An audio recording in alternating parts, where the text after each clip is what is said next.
अगर इनको मालूम हो जाए कि क्विट इंडिया का नारा एक मुसलमान ने दिया था तो वो भी नहीं बोलेंगे। वो बानो इस देश की बेटी है या नहीं?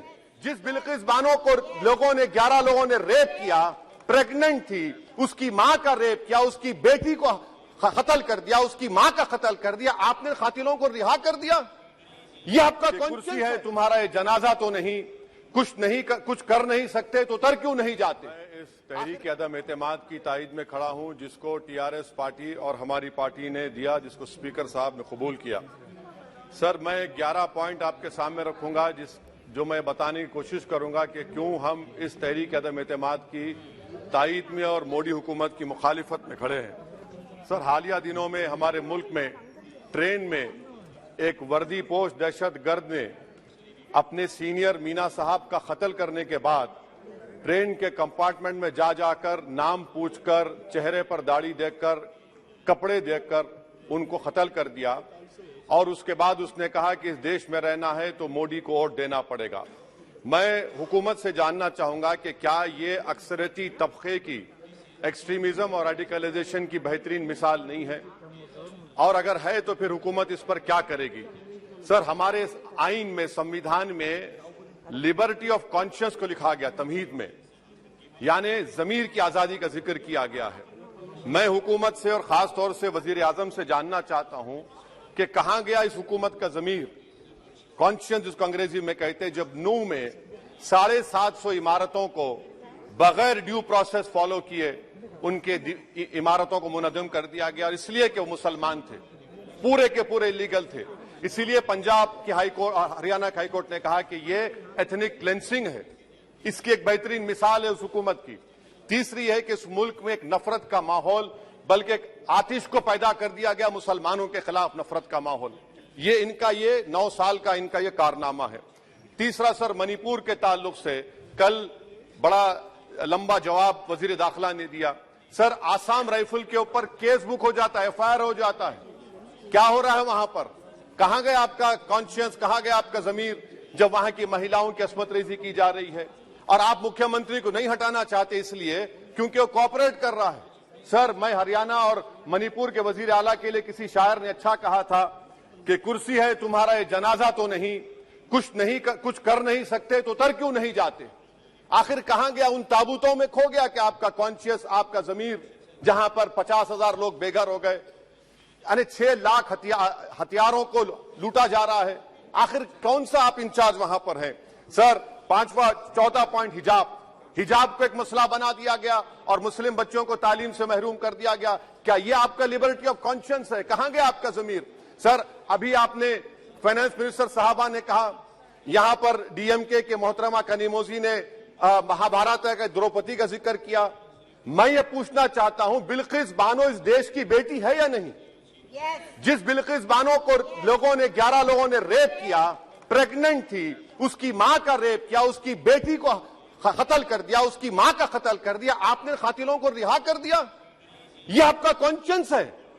ये आपका कॉन्शियस है? आप तो मेजोरिटेरियन पॉलिटिक्स को फरोग दे रहे हैं। सर, चौथा, आज चाइना के ऊपर कोई नहीं बोलते हैं।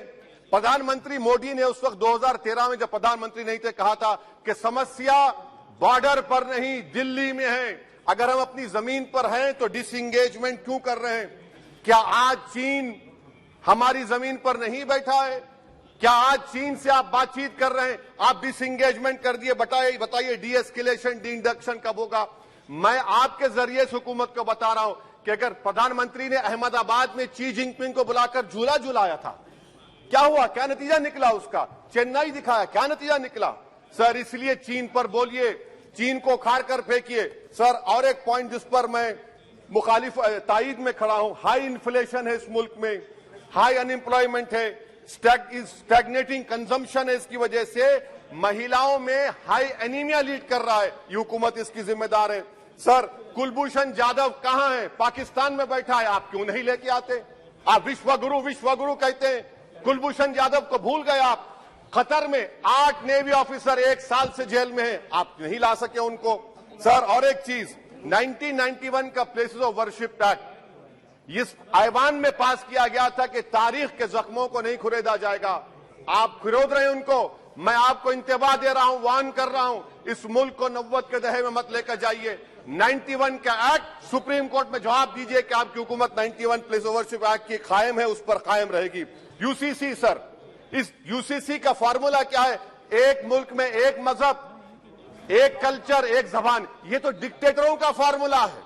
भारत एक गुलदस्ता है, भारत एक मोजाइक है। यहाँ पर बेशुमार जबानें, बेशुमार मज़ाहिब बोले जाते हैं, और हिंदू अनडिवाइडेड फैमिली में sir I am concluding 8 crore 75 Hindu खानदानों को 3,800 करोड़ डिडक्शन मिला। इसके बारे में आप क्या कहेंगे सर? मैं कंक्लूड करने से पहले आपको बताना चाह रहा हूं कि माइनॉरिटी वेलफेयर का बजट 40% कम कर दिया गया। पढ़ो प्रदेश, प्री मैट्रिक स्कॉलरशिप कम कर दी गई, मौलाना आजाद फाउंडेशन खत्म कर दिया गया फेलोशिप, और इसकी वजह से 1,80,000 मुसलमान हायर एजुकेशन में गायब हो चुके हैं। सर, मैं इख्तिताम में कह रहा हूं कि पसमानदा मुसलमान से प्रधानमंत्री को बड़ी मोहब्बत है। ये कौन सी आपकी मोहब्बत है पसमानदा, जो आपका एक मुसलमान मिनिस्टर नहीं है वहां पर? इखलाक से लेकर, पीलू खान से लेकर, अफान अंसारी से लेकर लुकमान अंसारी, मॉब लिंचिंग पूरे पसमानदा मुसलमान की होती है। पावरलूम बंद है अंसारियों के, कुरैश बरादरी का कारोबार बंद किया जाता है। स्पीकर सर, मैं कंक्लूजन में अभी कल हमारे होम मिनिस्टर ने कहा था क्विट इंडिया। अगर इनको मालूम हो जाए कि क्विट इंडिया का नारा एक मुसलमान ने दिया था तो वो भी नहीं बोलेंगे। वो नहीं मालूम था उनको। उसका मैं कंक्लूड कर रहा हूं, उसका नाम यूसुफ मेहर अली था सर। यूसुफ मेहर अली ने क्विट इंडिया का नारा बनाया, जिसको महात्मा गांधी ने सारे देश में एक पैगाम किया। मैं कंक्लूड कर रहा हूं सर, इस देश में अगर आज क्विट इंडिया करना है तो कहना पड़ेगा चाइना क्विट इंडिया। जो गौ रक्षक है, जिसका नाम मोनू है, वो आपके लिए मोनू डार्लिंग बन गया है, उसको कहिए क्विट इंडिया। सर, जो लोग तुष्टीकरण की राजनीति आप कर रहे हैं, आप हिंदू अक्सरियती लोगों में हथियार बांट रहे हैं, ये आप देश के लिए खतरा पैदा कर रहे हैं। Sir, I'm concluding। इसीलिए हम आपसे अपील कर रहे हैं कि हुकूमत से कह रहे हैं कि आप जो सियासत कर रहे हैं, इससे नुकसान देश को होगा। प्रधानमंत्री जब खड़े होकर जवाब देंगे, हम उनसे पूछना चाह रहे हैं, पॉइंटेड क्वेश्चन है, क्या देश बड़ा है या हिंदुत्व गोलवालकर की आइडियोलॉजी बड़ी है? मैं इस तहरीक अदम एतमाद की तायद में खड़ा हूं और हुकूमत की मुखालिफत में। सर, एक आधा मिनट सर, दो लोग, दो महाज है इस मुल्क में, एक चौकीदार है, एक दुकानदार है। एक चौकीदार, एक दुकानदार है। जब जुल्म हम पे होता कोई मुंह नहीं खोलते। यूएपीए का कानून अमित शाह ने लाया, इन दुकानदारों ने तायद की। आज उस यूएपीए का कानून में 83 साल का बुढ़ा सिपर, खत्म करो, सिपर नहीं होने से मर गया। आखिर कब तक दुकानदार और चौकीदार हमारी लाशों पर सियासत? सर, हम कंक्लूडिंग, कब तक सियासत करेंगे? अगर आप जुल्म के खिलाफ आवाज नहीं उठाएंगे तो आपकी दुकानदारी नहीं चलेगी, चौकीदार को पता धन्यवाद तीसरा महाज करेगा। शुक्रिया सर।